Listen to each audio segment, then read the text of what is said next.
como directora del Instituto Nacional de Salud, me es grato darle la más cordial bienvenida a esta nueva jornada académica del módulo de webinarios Avance en la prevención, diagnóstico y tratamiento de las enfermedades cardiometabólicas. En este espacio siempre se enmarca la misión institucional de promover el desarrollo científico y académico y técnico del talento humano en salud. En esta ocasión nos honra la participación de la doctora Elisa Mendoza Ramírez, médico internista, nefróloga con una alta especialidad en nefrología y trasplante renal, quien actualmente se desempeña en el área de trasplante renal del Hospital Juárez de México.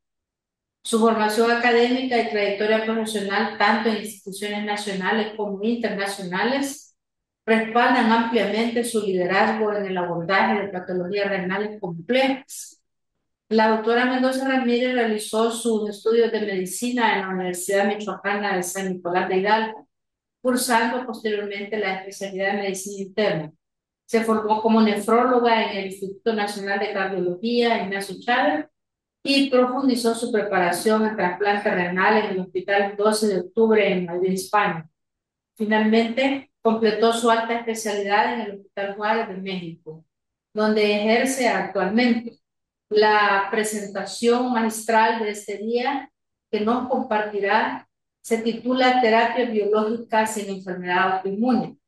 Un interesante tema que completa de forma muy holística toda la discusión que hemos estado teniendo a lo largo de estos meses acerca de las enfermedades no transmisibles y particularmente de la patología renal. Constituye además un aporte significativo al fortalecimiento clínico especializado, particularmente en el tratamiento de enfermedades crónicas con base inmunológica y repercusión cardiometabólica. Agradecemos profundamente su participación, doctora, y su disposición por compartir conocimientos con El Salvador. Asimismo, reconocemos el interés y compromiso de las personas que nos acompañan, que gradualmente se van incorporando a esta actividad y que pueden verla en nuestro canal de YouTube las veces que necesiten, así como consultarla. Aclarar que a veces un punto de conexión tiene 5, 10 personas y que nos ven de todo el país e incluso de fuera. Finalmente, desde el Instituto reiteramos nuestro compromiso con la generación de conocimiento y con el fortalecimiento del talento humano, esperando que esta jornada y esta conferencia en particular sea de gran provecho formativo para todos. Un atento saludo, doctora, le cedo la palabra y bienvenida. Muchísimas gracias, doctora Sandoval, por la invitación, por la presentación y bueno, espero que este tema, pues, o sea, nos sirva a todos para aprender un poquito más sobre las terapias biológicas en enfermedad autoinmune. La doctora Sandoval ya me hizo el favor de presentarme, entonces iniciamos. Bueno, como les decía, el día de hoy vamos a revisar el tema de terapias biológicas en enfermedad autoinmune. Nuestra agenda del día de hoy estará compuesta por la historia de las enfermedades autoinmunes y parte del tratamiento, la fisiopatología de las enfermedades autoinmunes, algunas, bueno, en su mayoría comparten vías fisiopatológicas. Vamos a hablar de algo de anticuerpos, el papel que tiene la célula B en la fisiopatología y por ende en el tratamiento, así igual en la célula T. Vamos a hablar de tratamiento específicamente de anticuerpos monoclonales, considerando que pues, la plática se trata justo de terapia biológica. Y finalmente vamos a poner un ejemplo de enfermedad autoinmune, donde englobaremos todo lo previamente comentado. Respecto a la autoinmunidad y el tratamiento en su historia, todo empieza, en parte, empezó antes el tratamiento que como tal el concepto. Esto es relevante porque generalmente en todas las patologías es la manera contraria. Pero bueno, en 1948 se utilizó por primera vez un compuesto llamado compuesto E, que pues es el esteroide, es decir, en ese momento pues la cortisona, que se conocía como compuesto E, apenas se utilizó como parte de unas enfermedades inflamatorias. Se vio que tenía gran potencia antiinflamatoria, aunque todavía no se tenía el concepto de autoinmunidad en este momento. En este tiempo, la nefritis lúpica, que ya se conocía que había cierta inflamación, aunque como les comento, no se tenía el término autoinmunidad, y se vio que el usar este compuesto E aumentaba la sobrevida desde 17 a un 55% a 5 años. Entonces, pues claramente se vio que el bajar las vías de inflamación tenía una repercusión en la sobrevida. Posteriormente, ya en 1960, McFarlane Burnett habló de este término de autoinmunidad y se dio una hipótesis con la que ganó el premio Nobel del clon prohibido, donde se entendió la comprensión de las células linfoides, el procesamiento que había de estas a nivel del timo, la apoptosis y lo importante que era eliminar las células autorreactivas. Después de esto, en 1975, George Kuhler y César hablaron del hibridoma, donde se vio que se clonaba o se fusionaba una célula de mieloma con un linfocito B, se podían generar anticuerpos específicos para un antígeno y pues de ahí parte toda la terapia biológica. Posteriormente, en 1992, se utilizó el primer anticuerpo monoclonal en el campo de trasplante renal, que fue un anti-CD3, que este es un marcador muy específico que diferencia a un linfocito, y fue un anticuerpo llamado Morumumab o KT3, que pues cambió prácticamente el rumbo del rechazo. Posteriormente, en 1998, se utilizó el primer anticuerpo monoclonal quimérico dirigido a una citocina y ya dirigida a una enfermedad autoinmune propiamente.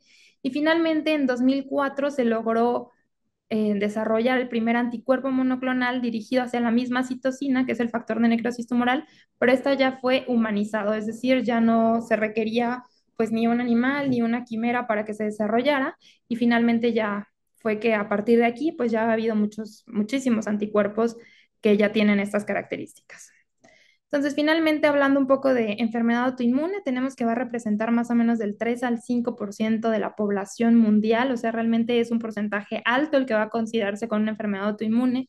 Se puede presentar a cualquier edad y se ha asociado mayor en el género femenino, y esto se cree que es porque hay una interacción genética directamente sobre los estrógenos. Existen más de 100 enfermedades autoinmunes dirigidas hacia más de 20.000 proteínas que tienen como blanco la autoinmunidad. Y estas pueden ser órgano específicas, es decir, directamente solamente estar dirigidas a un órgano, como la colangitis biliar primaria, como en este caso, o puede estar dirigida a múltiples antígenos y ser sistémicas, como clásicamente es el lupus. ¿No? Entonces aquí les puse una serie de órganos que son prácticamente todos los de nuestro intestino y prácticamente a cualquier nivel, a cualquier órgano, se existe cierto grado de autoinmunidad. Y esto puede ser desde muy leve hasta pues poner en riesgo la vida, ¿no? O sea, a veces puede ser que alguien esté completamente asintomático, que no tenga ninguna repercusión clínica y que solamente encontremos estos hallazgos a nivel de laboratorio, o puede ser alguien que comprometa la vida con hemorragia alveolar, que tenga que intubarse o simplemente tener un deterioro neurológico por inflamación a nivel del sistema nervioso. Entonces, pues pueden ir desde muy leves a muy graves. Y pues más o menos este es como el ciclo que se ha visto. Para que nosotros tengamos una enfermedad autoinmune, tenemos que tener una susceptibilidad genética. Se han asociado muchísimos genes, es una enfermedad multigenética. Y ya que tenemos esta susceptibilidad genética, si nos enfrentamos a ciertos antígenos a nivel pues del ambiente, como puede ser la contaminación, algunos fármacos, algunos virus, los rayos ultravioleta, estos pueden generar estas células autorreactivas y generar directamente daño celular y al mismo tiempo pueden generar la producción de anticuerpos que también van a conllevar a daño celular. Entonces, eso es muy importante entender porque si nosotros no tenemos la susceptibilidad genética, aunque tengamos la exposición a muchas factores ambientales, probablemente nunca desarrollemos la enfermedad. O al revés, si nosotros tenemos esa susceptibilidad genética, pero no tenemos esa exposición a ciertos factores ambientales, probablemente no desarrollemos la enfermedad. Yo creo que ustedes habrán escuchado ahora con la pandemia de COVID-19, como dijeron, después de la pandemia, o sea, después de que le dio COVID, le dio lupus.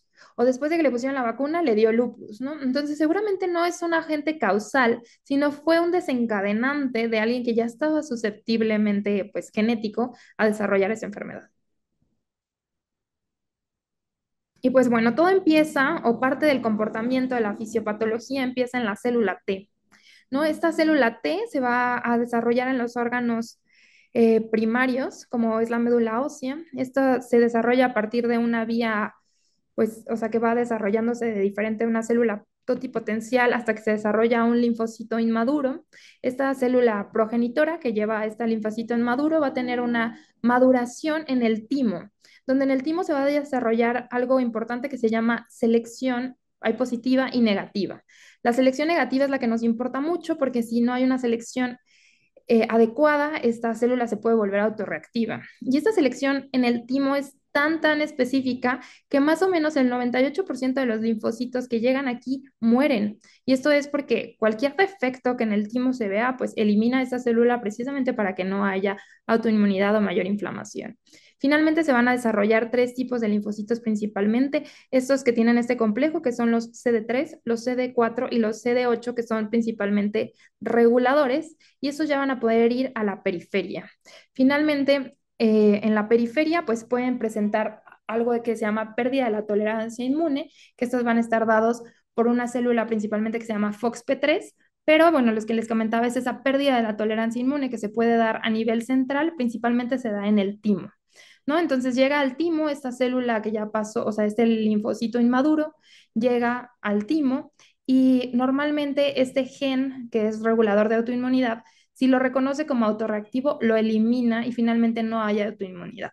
Sin embargo, cuando este gen está mutado, como es en las enfermedades poliglandulares, en el síndrome poliglandular autoinmune, este gen no se, o sea, no hay eliminación de estas células autorreactivas y por lo tanto nos llevan a autoinmunidad y a producción de más anticuerpos y más destrucción. Como les decía, a nivel periférico existen otras células que principalmente los reguladores son FOXP3 o este antígeno del linfocito asociado a una proteína 4, en donde también si esta célula pierde la tolerancia inmune a nivel periférica, pues va a llevar principalmente a autoinmunidad, aunque también puede llevar a ciertos tumores, se puede perder la tolerancia inmune en el embarazo, lo cual es muy importante porque literal es como si tuviéramos un rechazo del bebé y muchas veces se manifiesta como pérdidas gestacionales o como preeclampsia.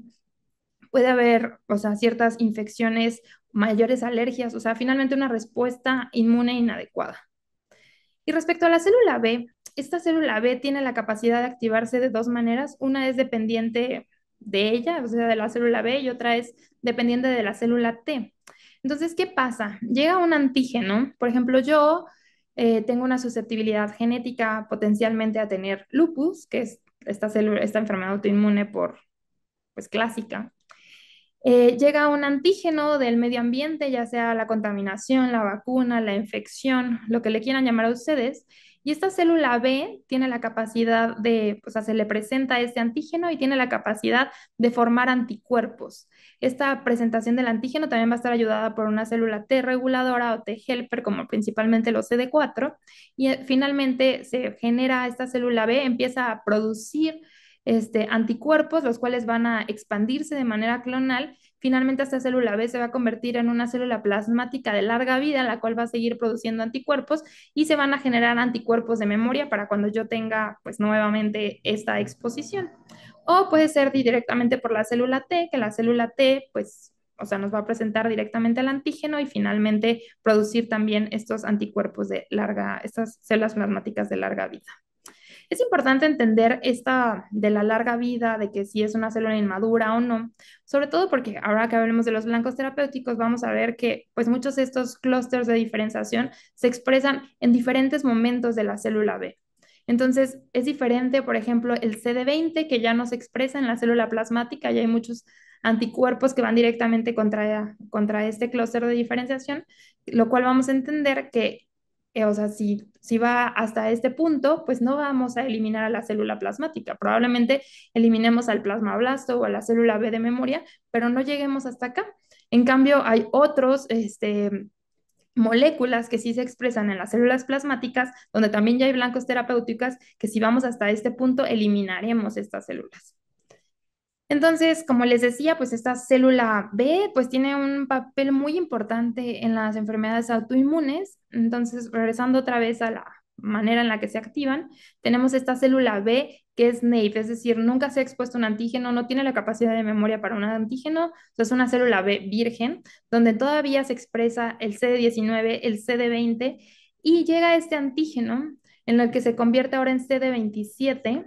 Este CD27, pues finalmente se va hacia un plasmablasto y en este plasmablasto ya se pierde la capacidad de CD20 y se empiezan a producir anticuerpos. Esta misma activación se puede dar de manera extrafolicular, mediada por linfocitos T, o también se pueden generar estas células T-bed cells, que también están favorecidas por la presencia de un antígeno, pero también favorecidas por ciertas citocinas como el interferón, en donde estas T-bed cells tienen un control negativo en el que no van a expresar esta CD19 y este CD20, y esto va a favorecer a que produzcan muchísimo más rápido anticuerpos, ¿sí? Estas se ha visto que están muy aumentadas en las enfermedades autoinmunes por esa capacidad de producir anticuerpos sin llevar todo este proceso.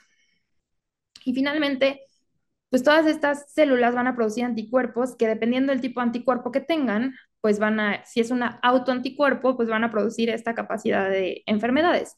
Si estos autoanticuerpos se producen contra la banda de mielina de los oligodendrocitos, estos van a destruir directamente a las neuronas y se va a conocer como esta enfermedad anti-MOG, que va a pues, tener una discapacidad neuronal.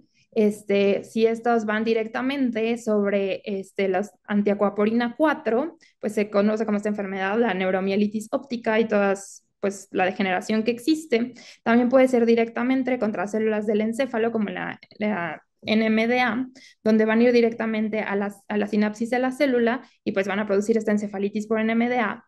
O pueden ir directamente a nivel del núcleo, por ejemplo, a los anticuerpos anti-DNA, donde principalmente son característicos en lupus, pero también pueden ir a otros sitios, directamente a las articulaciones, producir artritis reumatoide, o directamente hacia los anticuerpos o el receptor de acetilcolina y producir miastenia gravis. En fin, hay un sinfín de enfermedades autoinmunes. O sea, lo que les quiero, o sea, comentar es cómo la célula B tiene esta importancia, cómo la célula B se va a producir en una célula plasmática, va a producir un anticuerpo y esta potencial se va a ir clonando, clonando, clonando, produciendo más anticuerpos, y pues es por eso que llegan a la destrucción tisular. Entonces, pues hemos hablado mucho del sistema adaptativo, que son las células B y las células T, pero ¿qué pasa con el sistema innato? O sea, esto es un círculo de ambos.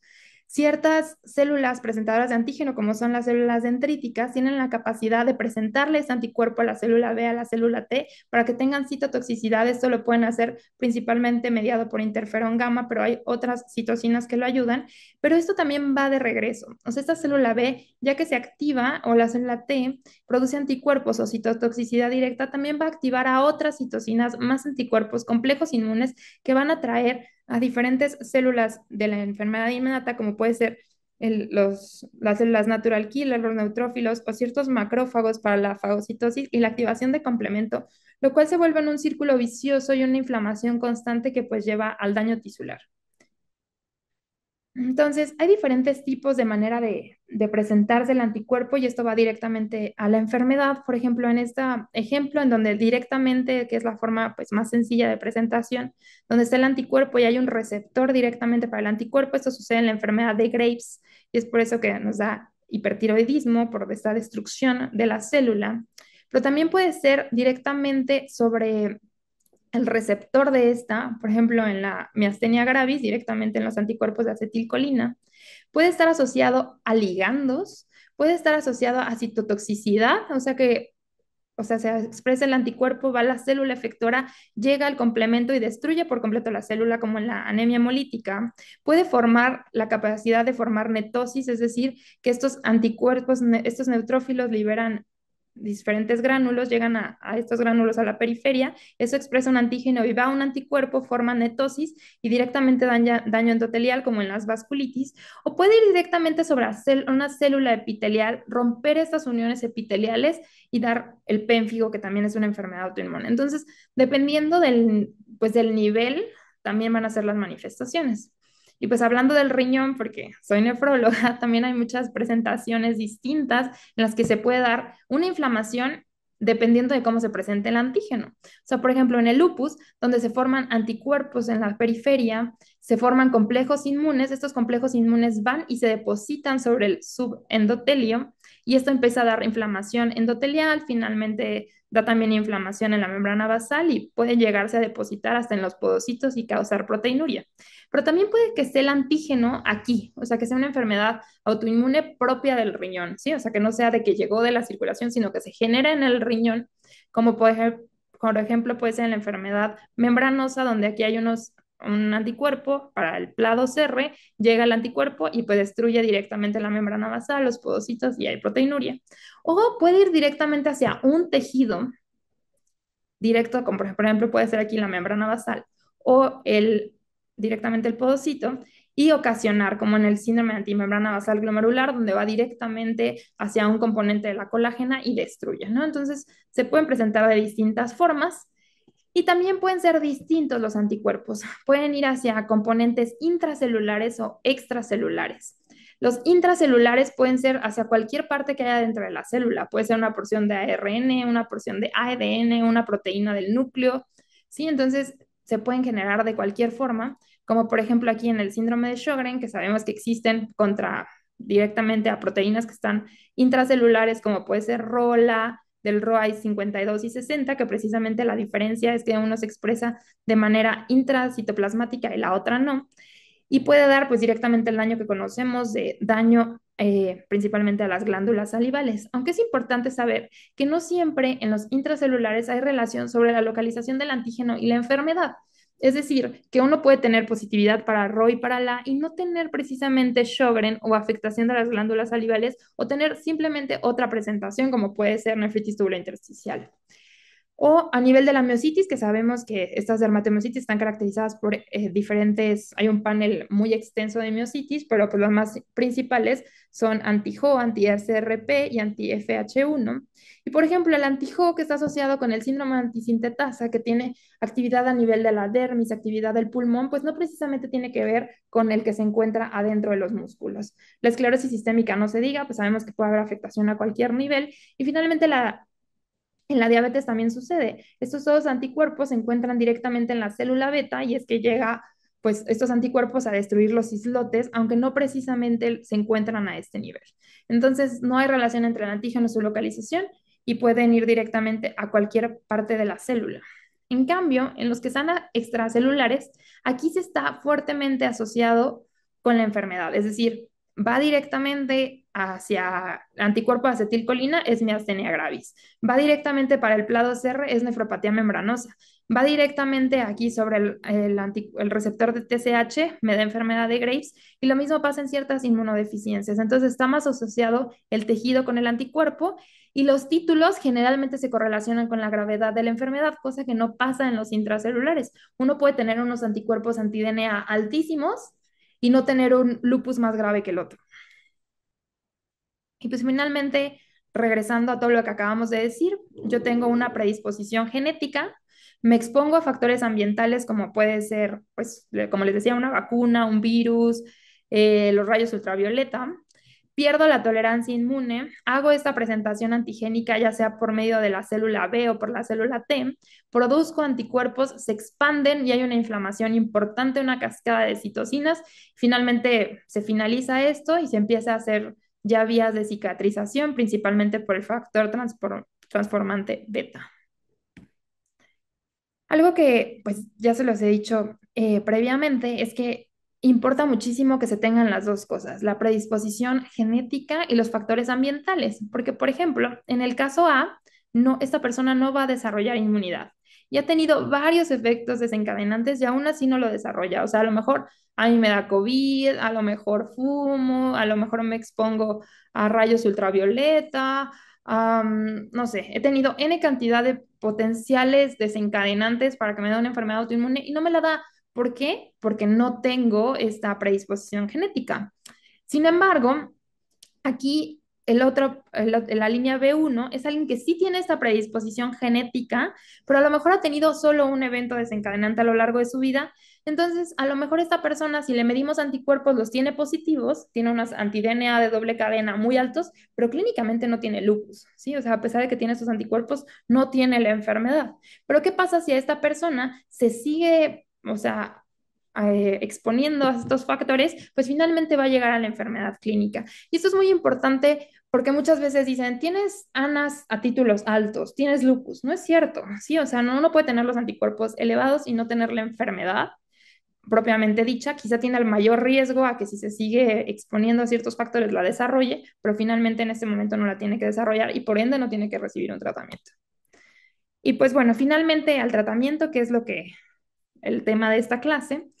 Les quise poner esta diapositiva con una inmunoterapia secuencial porque yo creo que es el futuro de las enfermedades autoinmunes. Actualmente prácticamente vamos aquí. Todas las terapias biológicas que existen están dirigidas a suprimir la inflamación, pero pocas a eliminar la inflamación. Esto es importante porque las enfermedades autoinmunes, pues entendiéndolas de esta manera, no se curan, ¿sí? O sea, si yo tengo lupus, yo voy a tener que recibir un tratamiento antiinflamatorio por toda mi vida, si yo no quiero, pues, o sea, que haya que persiga la destrucción tisular. Pero no estoy quitando realmente lo que está pasando, o sea, no, esta pérdida de la tolerancia inmune nos está yendo, ¿sí? Entonces, o sea, parece que la cura va si nosotros reseteamos el sistema inmune, que ahorita vamos a ver cómo haces, y finalmente saber reparar bien los tejidos, ¿sí? Porque luego la reparación de los tejidos termina siendo casi peor que la enfermedad, ¿sí? O sea, empieza a haber mucha fibrosis, se aceleran, no sé, puede terminar, por ejemplo, una enfermedad autoinmune que a lo mejor empezó como una hepatitis autoinmune, pues se echa a andar estas células de cicatrización y a lo mejor la paciente ya no tiene enfermedad autoinmune, pero termina en cirrosis, ¿no? Entonces es importante que también todo esto se sepa, pues, controlar para que no termine en el fracaso de un órgano. Entonces, hablando directamente de suprimir la inflamación, que es la parte donde, pues donde estamos empezando y es la que les digo que generalmente es la que usamos todos, pues hay anticuerpos que van directamente contra citocinas. Citocinas pueden ser las más inflamatorias, como la interleucina 6, el factor de necrosis tumoral, interleucina 23, interleucina 1, casi todos los blancos terapéuticos van acá. Sobre la activación del complemento, que también es muy importante y luego termina siendo el más agresivo de todos. Y generalmente, si ustedes recuerdan, la vía del complemento, pues todo empieza cuando hay un anticuerpo en la presentación de C1Q. C1Q activa C3, C3 activa toda una cascada y finalmente se forma el complejo de ataque a la membrana. Entonces hay anticuerpos que van dirigidos hacia este complejo de ataque a la membrana. Hay antiinflamatorios, como directamente los esteroides, que hasta la fecha, a pesar de que les acabo de enseñar que tienen muchísimos años, desde el 48 todavía los seguimos utilizando. Y la depresión de las células B, que puede haber de diferentes tipos, también vamos a hablar ahorita. Estos que les enseño abajo son las propuestas de terapias que hay en la actualidad, todavía muchas de ellas en ensayos clínicos, y lo que se busca cada vez más es bloquear directamente hacia la partícula que ocasione la mayor inflamación sin afectar al resto de las inflamaciones, porque pues ustedes sabrán que si yo, o sea, bloqueo una vía completa celular, pues también tengo muchísimo más riesgo de tener un tumor, tengo mucho más riesgo de tener una infección, entonces por eso se busca que cada vez el blanco terapéutico sea más dirigido. Y bueno, finalmente les quise poner aquí el que apaga el fuego y el que siempre utilizamos al principio, y aunque no es una terapia biológica, lo quise mencionar porque pues es con lo que empezamos, pues siempre son los esteroides, ¿no? Entonces, cada vez la tendencia va a utilizar una cantidad menor de esteroides.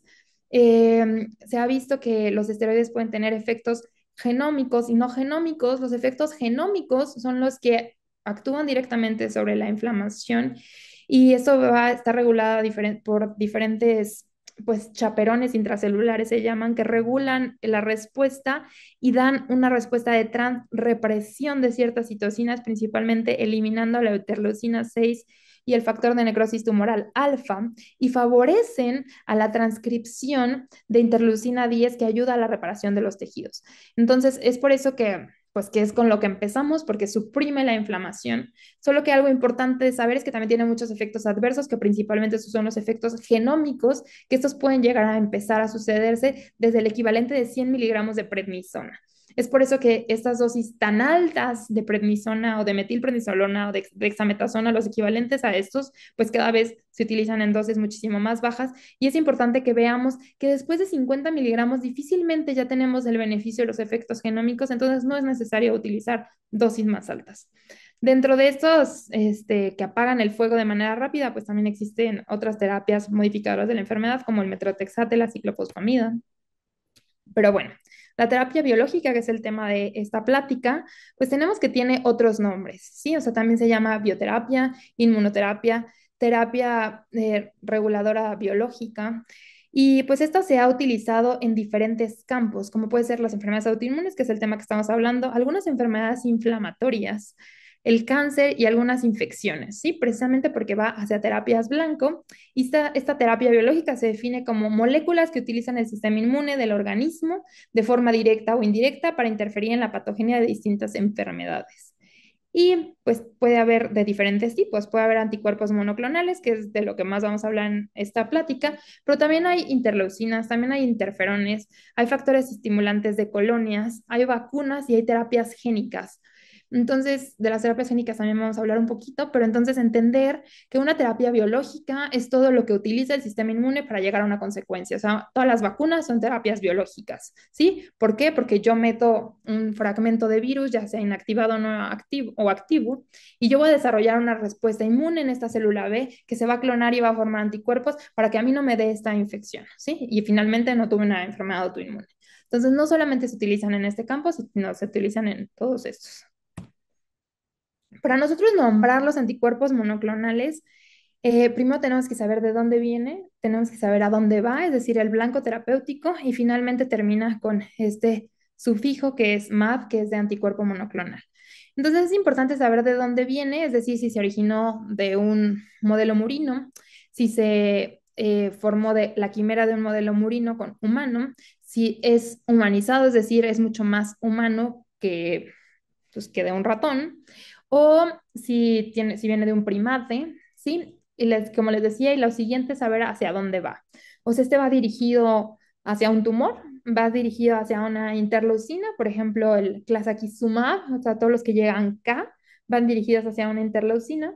Por ejemplo, el rituximab, como se originó inicialmente para el linfoma, por eso tiene el TU, porque iba hacia un tumor, y así sucesivamente, dependiendo del blanco al que vayan, y finalmente terminan en MAP. Entonces, como les decía, estos pueden ser 100% de un modelo murino o pueden ser 100% de humano. Entonces, por ejemplo, el morumumab o KT3, que fue el que les dije o sea, que se usó por primera vez en 1992 en el campo de trasplante, pues era 100% humanizado. Ya después se hicieron quimeras, es decir, se combinaban humanos con ratones, precisamente en la fracción constante y se agregaba la fracción variable del modelo murino. Y pues aquí ya, o sea, se usan quimeras y tienen este sufijo del CIMAB. Cuando son humanizados, es decir, que un porcentaje muy chiquito, como el 5% es murino, pero el 95% es humano, se llaman así humanizados, y un ejemplo es el alemtuzumab o el tocilizumab. Y finalmente, cuando son 100% humanos, pues, o sea, terminan en umab, como el belimumab o el adalimumab. ¿Por qué es importante que sean, pues, de modelos murinos o humanos? Por su antigenicidad. Por ejemplo, cuando son 100% murinos, tienen mucha inmunogenicidad, es decir, van a tener muchísimo más reacciones. En cambio, cuando son humanos, las reacciones a estos son muchísimo menores.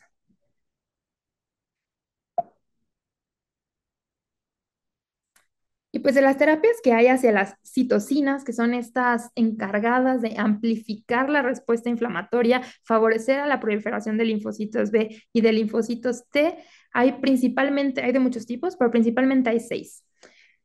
Una de ellas es directamente contra el factor de necrosis tumoral alfa. Hay 4 anticuerpos monoclonales dirigidos contra estas, que son estos. El primero en usarse fue el infliximab, y estos generalmente van directamente hacia el receptor de esta citocina. Y pues se utilizan en diferentes enfermedades, principalmente se han descrito en artritis reumatoide, pero también en artritis idiopática juvenil o en espondilitis anquilosante primaria.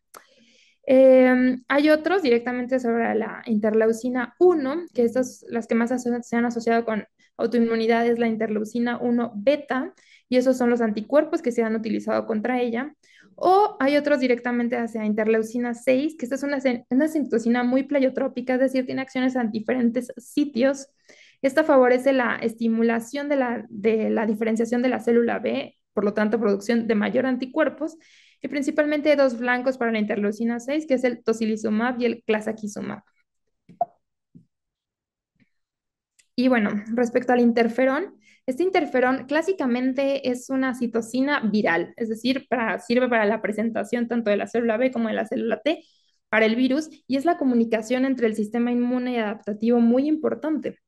Hay diferentes tipos de interferones. El principal o el que más está asociado a enfermedades autoinmunes es el interferón alfa y se han utilizado diferentes anticuerpos. De estos primeros dos no tuvieron como un beneficio clínico, pero el que sí se está utilizando actualmente es el anifrolumab, donde hay ensayos clínicos corriendo. Y pues vemos que tiene muchísimas acciones este interferón 1, pues puede favorecer a la expresión de mayor citocinas, puede favorecer a la expresión de natural killer, mayor célula B, mayor célula T, mayor expresión en células dendríticas y mayor diferenciación en monocitos. Entonces, apagar esta vía, pues disminuye muchísimo la inflamación y por ende la autoinmunidad. La interleucina 17 que favorece la diferenciación del linfocito T helper 17, hay estas dos vías, las cuales también están asociadas importantemente a autoinmunidad. Y finalmente la interleucina 23, que es como un análogo de la interleucina 12, este va a favorecer a la disminución de ciertas vías intracelulares, como los receptores de tirosina quinasa 2 y de Janus quinasa 2. Pues estos son los que se encuentran actualmente en el mercado y pues también están desarrollados en muchas enfermedades autoinmunes. Hablamos de que era importante saber si los anticuerpos eran intracelulares o extracelulares y eso es importante porque tenemos que ver el hecho de que sea intracelular si me va a permitir actuar sobre una vía intracelular, ¿sí? O sea, por ejemplo, sobre el interferón, el anti-TNF alfa, por ejemplo, en artritis reumatoide, si voy a tener que depletar toda la célula B que produce esta enfermedad, como con el rituximab, y depletar la célula B, si voy a tener que ir hacia la vía intracelular de esos segundos transcriptores, como los inhibidores de JAK sinasa en ciertas miocitis, o si voy a tener que destruir por completo el linfocito T e ir anti-CD3 en terapias actualmente desarrolladas para la diabetes tipo 1. Y pues bueno, les decía que lo que es como el futuro es depletar por completo la célula B, depletar por completo la célula T, y pues esto todavía, o sea, apenas está intentando, por así decirlo, porque es muy difícil depletar por completo una célula, porque como yo ya les expliqué, existen diferentes tipos de célula B, ¿sí? O sea, desde la célula B inmadura, el plasmablasto, la célula plasmática de larga vida. Entonces, no hay un blanco que vayas a todas estas y destruya todas estas. Y si las destruye, pues también va a destruir muchas de las que no quisiéramos que destruyera. Entonces, para esto se han desarrollado diferentes moléculas y terapias génicas actualmente en las que reseteamos el sistema inmune. Entonces, una es la depresión de la célula B, que son anticuerpos que utilizamos muchísimo, como los anticuerpos anti-CD20, principalmente el rituximab. Que el rituximab, pues es este anticuerpo que ya vimos que es una quimera porque es CIMAB, en donde va a actuar directamente, o sea, su blanco terapéutico va a ser el CD20, que esta se va a expresar en los linfocitos B, que aún no son células plasmáticas. Entonces, la presencia del rituximab va a activar al complemento de tal manera que se va a formar este complejo de ataque a la membrana en la célula B para destruirla, va a favorecer atraer ciertas células como natural killer para la destrucción directa y también va a favorecer la fagocitosis mediante los macrófagos. Entonces, esta es la manera en la que destruye la célula B, pero como les digo, no destruimos del todo la célula plasmática. Hay diferentes anticuerpos y diferentes enfermedades en las que se utiliza esto. El que ya lleva muchísimos años en el mercado y se utiliza para gran cantidad de enfermedades es el rituximab, pero ya hay otros nuevos, por ejemplo el obinutuzumab que se utiliza actualmente en lupus y nefritis lúpica y existen otros pues corriendo actualmente. Hay otro inhibidor de la célula B que es BAFF. Este BAFF es un cofactor que ayuda a la maduración de la célula B. Entonces, es decir, si este no existe, la célula B no va a lograr la maduración, por lo tanto, no va a convertirse en una célula plasmática, por lo tanto, no va a producir anticuerpos. Y eso es muy importante porque pues la bloqueamos a diferentes niveles más que solamente inhibir a CD20. Entonces, es por eso que el belimumab, que es precisamente el que va sobre este factor soluble, BAFF, pues es actualmente una terapia en muchísimas enfermedades, como el lupus, como las vasculitis, la artritis reumatoide, esclerosis múltiple. O sea, hay diferentes blancos que se utilizan directamente de esta molécula BAFF. Hay otros inhibidores, como los inhibidores de tirosina la tirosina de Bruton, que estos están más asociados a ciertos neoplasias hematológicas, por los cuales no vamos a hablar de estos. Y finalmente las CAR T cells, que son las células de, pues, de esta quimera que hay de la célula T y que pues esta es como el futuro, ¿no? De las enfermedades autoinmunes y del cáncer en general. Entonces, ¿en qué consiste? Pues literal se hace una quimera, es decir, la fusión de diferentes antígenos y anticuerpos. Estos antígenos y anticuerpos, o sea, va a ir por diferentes pasos, de tal manera que yo primero voy a hacer una leucoaféresis, es decir, voy a preparar a mi paciente y le voy a sacar todos estos leucocitos. De estos leucocitos yo los voy a purificar en solamente tener estos linfocitos T. Estos linfocitos T los voy a reprogramar y mediante un virus los voy a regresar al cuerpo. Van a regresar estas al cuerpo, ya van a tener esta quimera, que es decir, van a tener este factor o sea, este antígeno de dominio extracelular e intracelular. Por ejemplo, aquí el lentivirus que utilizan como vector. Finalmente, esta CAR T-cell llega y va a identificar al blanco al que queremos que ataque. Por ejemplo, en este caso es una célula de una neoplasia. Entonces se va a ir expandiendo poco a poco. O sea, tú vas a meter, o sea, se van a clonar en el laboratorio. Se expanden, se expanden, se expanden, de tal manera que yo acondiciono a mi paciente y pues se introducen estas células. Entonces, ¿y qué va a pasar? Pues que al blanco terapéutico con el que va a ir, va a expresar ese antígeno, lo va a destruir. Entonces va a ser un reset del sistema inmune porque voy a eliminar todas estas células T o todas estas células B o estas células neoplásicas que yo quiero eliminar de tal manera que, pues, como quien dice, curaríamos la enfermedad, ¿no? Hasta ahorita solo hay un ensayo que se ha hecho en lupus y pues sí se logró aparentemente la curación. Todavía pues hay efectos adversos, todavía hay muchas cosas por las que pues no es del todo un tratamiento estandarizado y yo creo que todavía faltan muchos años para que así sea. Y finalmente, la parte que pues también importa mucho es la restauración de los tejidos, ¿no? Entonces, hay agonistas para el receptor de interleucina 2, hay agonistas para el receptor de TNF, hay directamente sobre ciertas interleucinas de reparación y activación de células T reguladoras para reparar el tejido y, como les digo, no haya una inflamación que no de, o sea, esa restauración de la inflamación como no quisiéramos. Y bueno, finalmente quise poner un ejemplo donde englobamos todo, la fisiopatología y el tratamiento, como es la nefritis lúpica, porque pues nefróloga, y aparte porque creo que es una enfermedad que engloba todo, ¿no? O sea, si entendemos esta enfermedad autoinmune, vamos a entender muchas de las demás, porque aparte es sistémica, aunque tiene afectación en el riñón.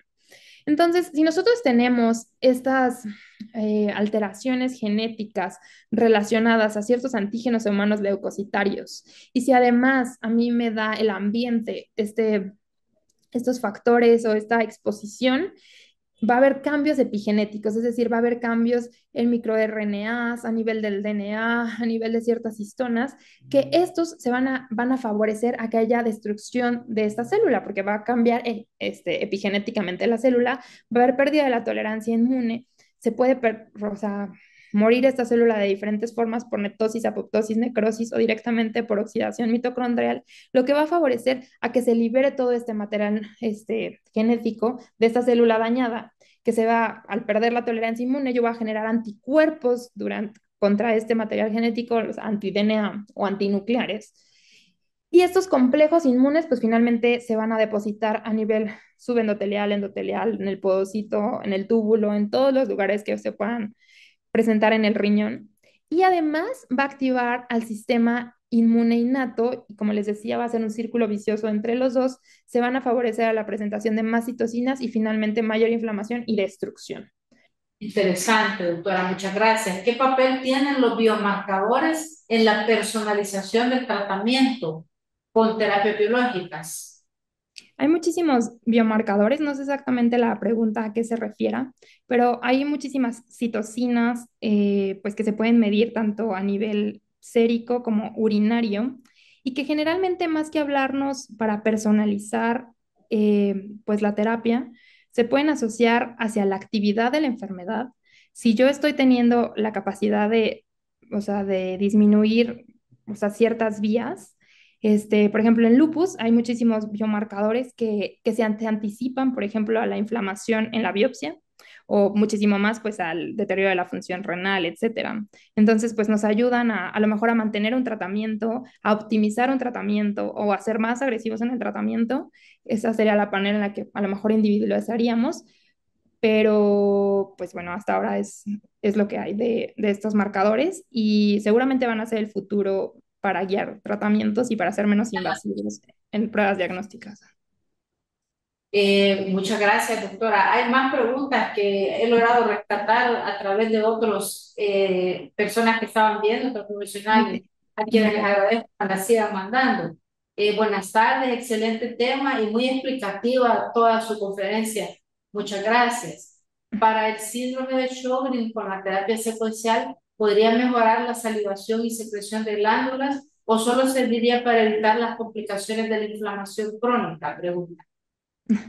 Es una pregunta un poco difícil porque, bueno, en primera, o sea, estas células CAR-T, pues todavía no están empleadas en Sjögren, ¿no?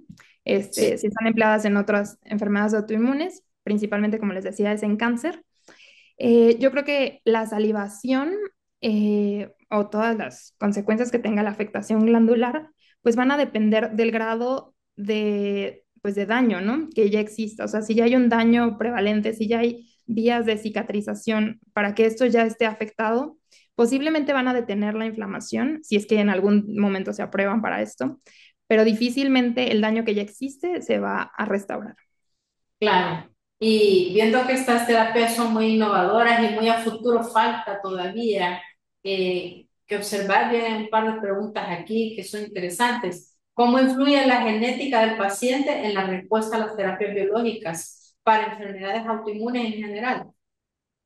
Pues esto también es interesante. Se ha visto que hay ciertos antígenos humanos leucocitarios que tienen muchísimo más riesgo de que se desarrolle una enfermedad autoinmune y que la respuesta a tratamiento sea menor.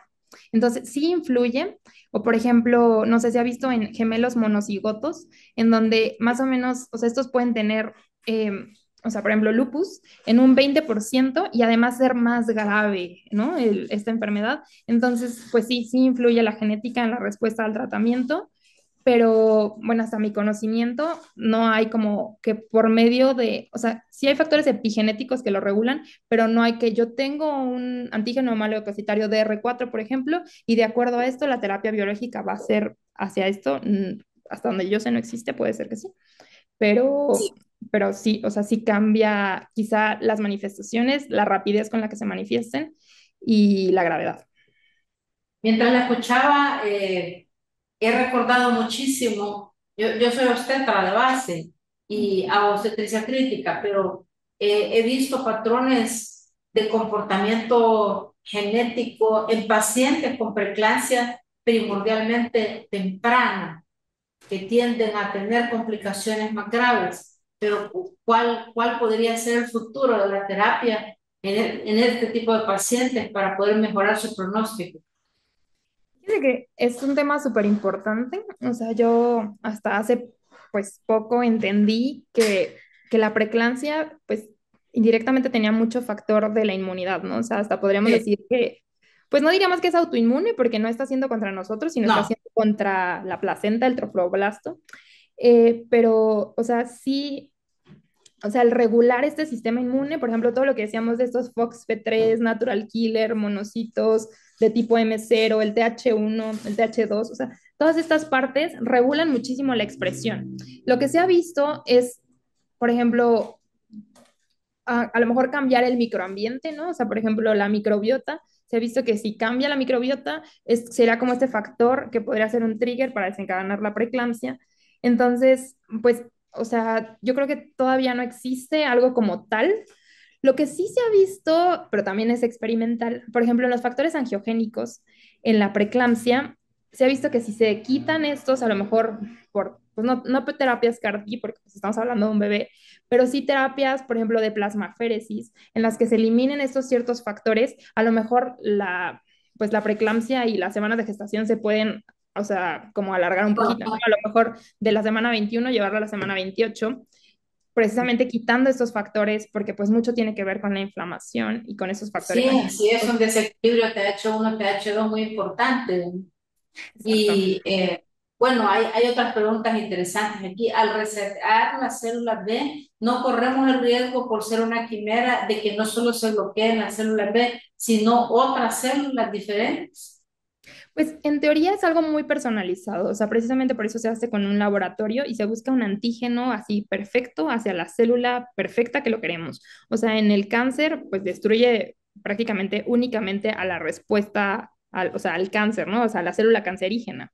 El problema de esto, más que vaya hacia otras células, es que la destrucción es tan masiva que favorece una liberación de citocinas y hay un síndrome de hiperinflamación y esa cascada que sí puede llevar o sea, como es un efecto adverso del tratamiento y pues, o sea, incluso puede poner más grave al paciente de lo que estaba, ¿no? Pero difícilmente la destrucción iría contra otros blancos porque se hace pues, de tal manera en el laboratorio diseñada para un blanco terapéutico. Sí.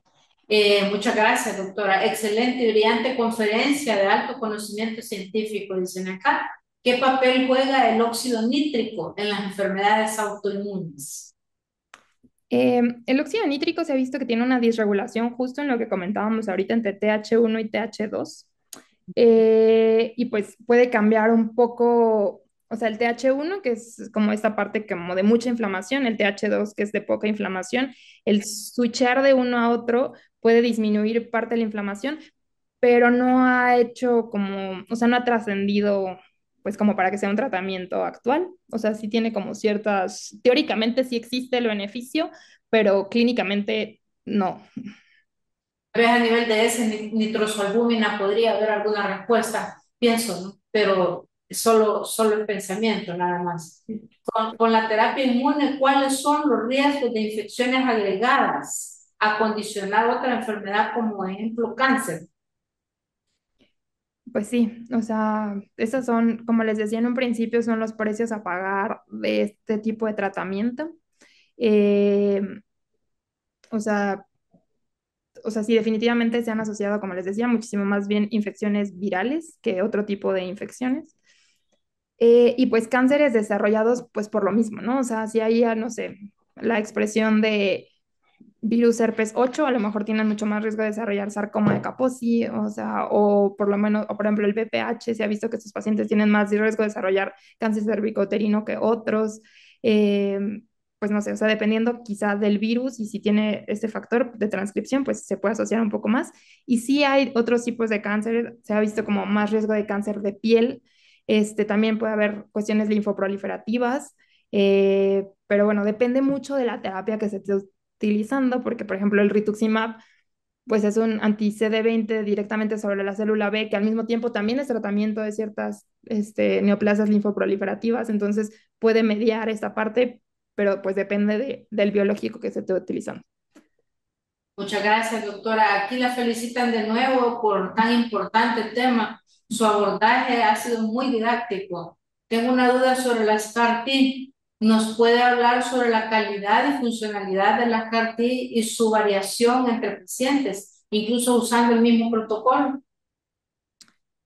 Eh, bueno, es que creo que dependerá mucho para, o sea, para qué se estén utilizando.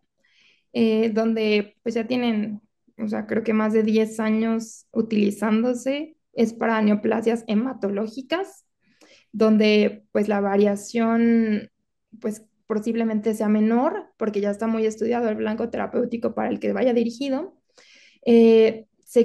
Bueno, ya también hay estudios corriendo sobre tumores sólidos, pero específicamente hablando de, pues, de este tema que es la autoinmunidad, pues hay poca información. Los blancos terapéuticos principalmente hasta ahorita van contra la célula B. La variación de la respuesta dependerá de la vía de la inflamación pues, más importante. O sea, si es una enfermedad autoinmune que está principalmente desencadenada más por una célula B que por la célula T, pues probablemente la variación entre cada enfermedad sea menor. Pero bueno, creo que dependerá del blanco al que vaya dirigida.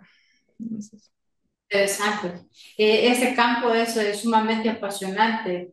¿Qué evidencia existe sobre la eficacia de las terapias biológicas en comparación con los tratamientos tradicionales? ¿Y cuáles son los principales efectos secundarios o riesgos asociados? Que ya usted lo contestó en partes esta última pregunta, pero la primera está interesante. eh, mm, es que no estoy muy segura cuál sería la diferencia actualmente entre terapias tradicionales y terapia biológica, porque yo diría que en la mayoría de las enfermedades autoinmunes la terapia tradicional actualmente ya es la terapia biológica, ¿no? O sea, difícilmente ya existen muy pocas enfermedades que solamente se utilicen con fármacos modificadores de la enfermedad. O sea, lo que utilizábamos antes como azateoprina, metrotexate, esteroides, existen ya pocas en las que solo se utilice esto. Definitivamente la terapia biológica es superior por su capacidad de eliminar un blanco terapéutico en comparación a toda la cascada, o sea, porque el esteroide será muy bueno y apaga todo, pero también va hacia todas las vías y por ende hay muchísimos efectos adversos. Son más potentes. Diría que una desventaja, aparte de todas las complicaciones infecciosas y de cáncer, también es la dependencia al tratamiento, o sea, porque pues se ha visto que, o sea, uno a lo mejor utiliza rituximab y tiene buena respuesta, pero a los 6 meses se acabó la respuesta y necesitamos más. Otra, pues importante, y creo que no está de más decirse, son los costos. O sea, al menos en mi país, o sea, no en muchísimos lugares se puede tener acceso. Hay pocas cosas que están dentro como del cuadro de salud. Muchos todavía son experimentales, entonces, pues menos. Entonces, pues esas serían las desventajas. O sea, sí son más individualizadas las terapias biológicas, tienen mayor respuesta a tratamiento, es más sostenible, pero pues es más costosa y pues Menos accesible tal vez, menos ¿no? accesible. Ujú. Pero es indiscutible ver el apaga-incendios, esteroides que ha sido tan bueno y que la maravillosa respuesta inmediata podría ser lo que encandile a la gente, ¿verdad? Pero a largo plazo viene el Cushing y todas las enfermedades metabólicas como repercusión de su uso prolongado versus las terapias biológicas que son más efectivas, más órgano blanco, con menos efectos colaterales, pero más costosas y menos accesibles. Entonces, como que en la medida que se vaya ampliando su espectro de aplicación, muy probablemente se pueda producir a un costo más accesible para la población. Este es un problema quizás ético al final, ¿no? Por la accesibilidad de los fármacos, pero creo que es el futuro por todo lo que veo y las implicaciones. Finalmente, doctora, y para cerrar, agradeciéndole mucho el nivel de su conferencia, a sus comentarios sobre la relación de las enfermedades autoinmunes y la vida post-COVID, eh, los efectos que se producen después de la enfermedad en el sistema del segundo cerebro a nivel gastrointestinal y qué esperanza hay para todas estas personas que se han vuelto intolerantes a un montón de alimentos después de la COVID y también el long COVID asociado a enfermedad autoinmune que ha sido un gatillante muy grande COVID para sacar a la luz a mucha gente que tenía un problema autoinmune y no lo sabía. Sí, pues justo este long COVID del que habla usted, o sea, ya hasta se ha propuesto como una enfermedad autoinmune o como una enfermedad inflamatoria a largo plazo. Eh, pues digo, tratando de responder esta pregunta, creo que, o sea, una, estar claros de que no hay una enfermedad autoinmune que se haya destapado por el COVID, ¿no? Y por ende, pues si la identificamos, ponerle nombre, ponerle apellido y darle un tratamiento dirigido. Sobre los cambios pues, que ha dado pues, en la microbiota o a nivel intestinal, creo que estos pues, tienen mucho que ver con el tratamiento, con el uso de antibióticos, con pues a lo mejor el haber estado críticamente enfermo, ¿no? O sea, todos estos pacientes que a lo mejor requieren ventilación mecánica invasiva o así, pues cambia esto por completo y pues habría que, digo, esto es profundizar en otro tema muy diferente, pero a lo mejor habría que conocer pues el tipo de microbiota con el que quedaron, el tipo de microbiota que se tiene tomando actualmente un tratamiento inmunosupresor que también se ha visto que cambia, y pues a lo mejor tratar de favorecer al uso de, pues quizá probióticos o alguna otra cosa que favorezca a un nuevo ambiente intestinal. Eh, y que esto al mismo tiempo puede ser el trigger generador, ¿no? O sea, porque sabemos que hay translocación bacteriana, la translocación bacteriana activa ciertos antígenos, esto da mayor inflamación, esto da más autoinmunidad, o sea, pues hay un círculo vicioso. Pero bueno, o sea, finalmente todas estas personas que están post-COVID, o sea, yo lo que invitaría sería a que se haga un estudio más extendido, saber si están cursando con alguna enfermedad que ya no le podamos echar la culpa solo al COVID, o sea, o si este long COVID quedó siendo como una enfermedad inflamatoria o autoinmune, tratar de buscar un tratamiento dirigido para esto y pues a lo mejor profundizar un poco en la cuestión de la microbiota. De acuerdo, doctora. Excelente, excelente su conferencia. Agradezco muchísimo y desearía mantener el contacto con usted para poder desarrollar un poco de propuestas de investigación relacionadas con preeclampsia y enfermedad autoinmune. Claro que sí, doctora, aquí estoy a la orden. Y pues muchísimas Muchas gracias por la gracias y invitación que y por sus viva preguntas México. y el interés. Y gracias, gracias por el que viva Y que México. viva México, como dice Napoleón Lara. Un abrazo hasta Gracias. México. Hasta luego. Hasta Saludos a todos.